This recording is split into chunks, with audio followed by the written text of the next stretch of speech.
रतन टाटा ने दिया BSNL users को उपहार। सिम खरीदने या पोर्ट कराने पर 1 महीने का फ्री प्लान। बीएसएनएल बना जियो का भी बाप। जी हां दोस्तों, इस वक्त जहां देश भर में प्राइवेट टेलीकॉम सेक्टर कंपनियों की तरफ से रिचार्ज प्लान में की गई बढ़ोतरी को लेकर के यूजर्स पूरी तरह से बिफर चुके हैं। हालांकि लगातार सोशल मीडिया अलग अलग प्लेटफॉर्म पर इनका विरोध भी तेजी से कर रहे हैं, तो अब यूजर्स यहां भी नहीं रुकने वाले हैं, क्योंकि यूजर्स ने अब पूरी तरह से इन प्राइवेट टेलीकॉम सेक्टर कंपनियों के बहिष्कार की ठान ली है। ऐसे में बीते 6 दिनों के अंदर 2 करोड़ से ज़्यादा सिमें बीएसएनएल में सफलतापूर्वक पोर्ट की जा चुकी हैं और इसका श्रेय जाता है माननीय the legend man of India Ratan Tata को, क्योंकि अब बीएसएनएल के सर पर रतन टाटा का हाथ पहुंच चुका है। ऐसे में बीएसएनएल अब जियो और सभी प्राइवेट कंपनियों की लंका लगाने वाला है। सफलता इस बात के लिए यह सब कुछ कहा जा रहा है क्योंकि अब बीएसएनएल की तरफ से नए रिचार्ज प्लान को, जो कि और भी ज़्यादा सस्ते होने वाले हैं, उन्हें इंट्रोड्यूस करने की तैयारी की जा रही है। इतना ही नहीं, अब बीएसएनएल की सिम को नई खरीदने पर या फिर पोर्ट कराने पर आप सभी को 1 महीने का पूरा फ्री प्लान मिलने वाला है और इसके बाद से भी काफ़ी हद तक आपको बड़ी छूट मिलने की तैयारी बनाई जा रही है। यह अपडेट बड़ी आ चुकी है। जी हाँ, जिन्होंने अभी तक सफलतापूर्वक अभी हाल फिलहाल में अपनी सिम को पोर्ट करवाया है, उन्हें भी इसका ऑफर का पूरा फ़ायदा मिलने वाला है। क्या है पूरी स्कीम, किस तरह से अब बीएसएनएल काम करने वाला है और रतन टाटा आखिर किस स्ट्रेटजी पर काम करके अब पूरी कंपनियों को बुरी तरह से मार्केट से उखाड़ने की तैयारी कर चुके हैं, पूरी जानकारी आपको इस वीडियो में मिलने वाली है। साथ साथ देश भर में रोष के साथ लोगों ने किस तरह से प्रतिक्रिया इन कंपनियों को लेकर के अब देने शुरू कर दी है, इस बात का अंदाज़ा इन कंपनियों को भी लग चुका है, जिसको लेकर के जियो ने भी काफ़ी बड़े कदम उठाए हैं। क्या है पूरी अपडेट, क्या पूरी जानकारी आ रही है, बताएंगे आपको इस वीडियो में। चैनल पर बने रहे, वीडियो को लाइक और चैनल को अगर अभी तक आपने सब्सक्राइब नहीं किया है, सबसे पहले नीचे बने लाल कलर के बटन को दबा करके चैनल को सब्सक्राइब कर लें और बेल आइकन को भी ज़रूर दबा लीजिएगा ताकि इससे जुड़ी अपडेट आप तक सबसे पहले और सही अपडेट पहुंचती रहे। और हाँ दोस्तों, लगातार अफवाहों का दौर बेहद तेज़ी से बढ़ रहा है। रिचार्ज प्लान्स को लेकर के लगातार कई स्कैम लिंक भी साझा किए जा रहे हैं। कुछ लोग वीडियो को पूरी नहीं देखते हैं, उनके लिए यह बहुत ज़रूरी है कि वीडियो को पूरा देखा करें, क्योंकि अंत तक आपको काफ़ी कुछ जानने को मिलता है जिससे आप इन बड़े स्कैम से भी बच सकें।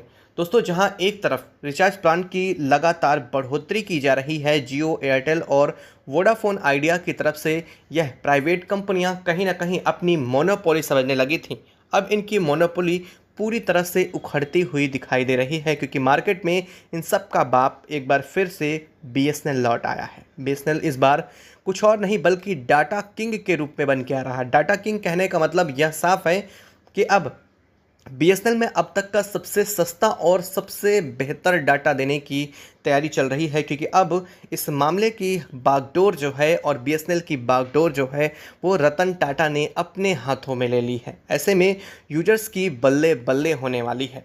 जी हाँ, और यही वजह है कि बीएसएनएल यूजर्स की संख्या दिनों दिन बढ़ती जा रही है। बता दें कि रतन टाटा की टाटा कंसल्टेंसी कंपनी यानी कि टीसीएस कंपनी ने अपना सबसे बड़ा इन्वेस्टमेंट बीएसएनएल में डाल दिया है और ये सबसे बड़ा इन्वेस्टमेंट आपको जान करके हैरानी होगी कि किस चीज़ पर है, यानी कि बीएसएनएल की सबसे कमज़ोर नस पर काम करना टाटा ने शुरू कर दिया है। जिन लोगों को अब तक यह शिकायत थी कि उनके क्षेत्र में नेटवर्क नहीं आ रहे हैं, जल्द ही वह शिकायत पूरी तरह से दूर होने वाली है क्योंकि टाटा कंसल्टेंसी सर्विसेज की तरफ से अब लगभग 1.5 लाख टावर को देश भर में खड़ा करने की तैयारी है। यानी कि अगर आपके क्षेत्र में एरिया में नेटवर्क नहीं आ रहा है तो आप इस पोर्टल बनाया जाएगा, उस पोर्टल पर कंप्लेन करेंगे और कंप्लेन करने के साथ ही आपके पोर्टल पर आपको जानकारी मिलेगी और साथ ही साथ उस समस्या का समाधान, यानी कि अगर आपको नेटवर्क की प्रॉब्लम है तो आपके नेटवर्क की प्रॉब्लम अगले 3 महीने के अंदर अंदर सॉल्व की जाएगी, जो कि किसी भी प्राइवेट कंपनी की तरफ से अब तक ऐसी कभी भी सुविधा नहीं दी गई है। अब आप समझ सकते हैं कि बीएसएनएल को सुधारने के लिए टाटा किस बड़े हद पर काम करने की पूरी तैयारी ठान चुका है। ऐसे में अब एक ही साम्राज्य आने वाला है, जो कि है आने वाले समय में बीएसएनएल का, क्योंकि अभी तो टाटा पूरी तरह से 4G की मौजूदगी को लेकर के काम कर रहा है, लेकिन दूर नहीं है। टाटा ने साफ कह दिया है कि हमारी दूसरी फर्म जो है वो 5G पर काम करना शुरू कर चुकी है, क्योंकि 5G को काम करने के लिए सबसे पहली बात है ऑप्टिकल फाइबर की लैंडिंग करना और उन्हें पूरे क्षेत्र में उतारना, और इस पर काम करना शुरू भी कर दिया गया है। यानी कि अब खैर नहीं है जियो जैसी कंपनियों की। तो वहीं आपको बता दें कि लगातार देश भर में जिस तरह से प्रदर्शन चल रहे हैं, जिस तरह से लोगों ने जियो जैसी सिम का बहिष्कार करना शुरू कर दिया है, ऐसे में जियो के यूजर्स की संख्या लगातार बेहद तेज़ी से घट रही है। और इसी वजह से यूजर्स की संख्या को अपने स्टेबल करने के लिए, साथ ही साथ अपने यूजर्स को जो साथ छोड़ रहे हैं उन्हें रोकने के लिए जियो ने भी बड़े ऑफर प्लान फिर से तैयार करने शुरू कर दिए हैं। अब तक जो जियो को यह लग रहा था कि वह मार्केट में अकेला है, अब उस मार्केट में वह अकेला नहीं बल्कि उसका भी बाप उतर आया है। ऐसे में जियो अब अपने सिम रिचार्ज प्लान को और भी सस्ता फिर से करने की कोशिश ज़रूर करने वाला है। हालांकि अब तक जियो की तरफ से कोई बड़े कदम तो नहीं उठाए गए हैं। जो भी कदम उठाए गए हैं वो सिर्फ जो हमारे यूजर्स हैं उनको परेशानी ही दिए हैं, और यही वजह है कि लोग इनसे दूर भागने की कोशिश में भी लगे हुए हैं। वहीं दूसरी तरफ BSNL में 19,000 करोड़ का निवेश किया जा चुका है। जी हाँ, आपको जानकर के हैरत होगी कि BSNL देश भर की सबसे बड़ी नेटवर्क प्रणाली को कवरेज करता है। जी हाँ, जियो नहीं बल्कि BSNL करता है। दुनिया के देश के कई ऐसे इलाके हैं जहां पर अभी भी जियो का कोई टावर नहीं है, लेकिन वहां पर नेटवर्क आता है जियो का, वो भी BSNL के टावर के ज़रिए से आता है। अब तक BSNL काफ़ी पीछे था, लेकिन अब आने वाले समय में BSNL में रिचार्ज प्लान भी सस्ते होने वाले हैं। तो वहीं देश भर में इसकी डिमांड जिस तरह से बढ़ रही है वह काफ़ी ज़्यादा हद तक आपके काम आने वाली है। और इतना बता दें कि जब लगातार ये रिचार्ज प्लान महंगे हो रहे हैं, ऐसे में आपको जब बेहतर नेटवर्क 5G प्रोड्यूस कराया जाएगा, उसके बाद फिर से रिचार्ज प्लान में हाइक करेंगी ये कंपनियां।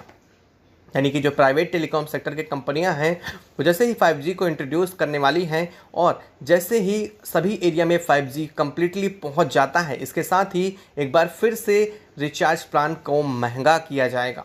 यही वजह है कि लोग अब इससे पूरी तरह से बिफर चुके हैं। लोगों का मानना यह है कि कंपनियां अपने मनमाने ढंग से रिचार्ज प्लान को ऐसे नहीं बढ़ा सकती हैं, वैसे बढ़ाना भी नहीं चाहिए, क्योंकि देश भर की आम आबादी को लेकर के जहां 50% संख्या ऐसी है जो महज सिर्फ बात करने के लिए मोबाइल में रिचार्ज प्लान कराती है। लेकिन आपको बता दें कि जो ये तीनों कंपनियां हैं, यानी कि रिलायंस जियो, एयरटेल और वोडाफोन, इनके पास कोई भी ऐसा मंथली रिचार्ज प्लान नहीं है जिसमें सिर्फ और सिर्फ टॉक टाइम की सुविधा उपलब्ध कराई जाए। यानी कि ज़बरन इंटरनेट का रिचार्ज दिया जाता है जिसकी लोगों को कतई ज़रूरत नहीं है। अगर इन्हें कम कर दिया जाए तो इनके प्लान्स को सस्ता किया जा सकता है, लेकिन यह बात इन कंपनियों को बखूबी पता है और इसी चीज़ का वो फ़ायदा उठा रही हैं। उन्हें पता है कि जिन फ़ोन्स में इन्हें यूज़ किया जा रहा है उनमें से कई सारे फ़ोन में इंटरनेट की बेहतर सुविधाएं उपलब्ध नहीं हैं।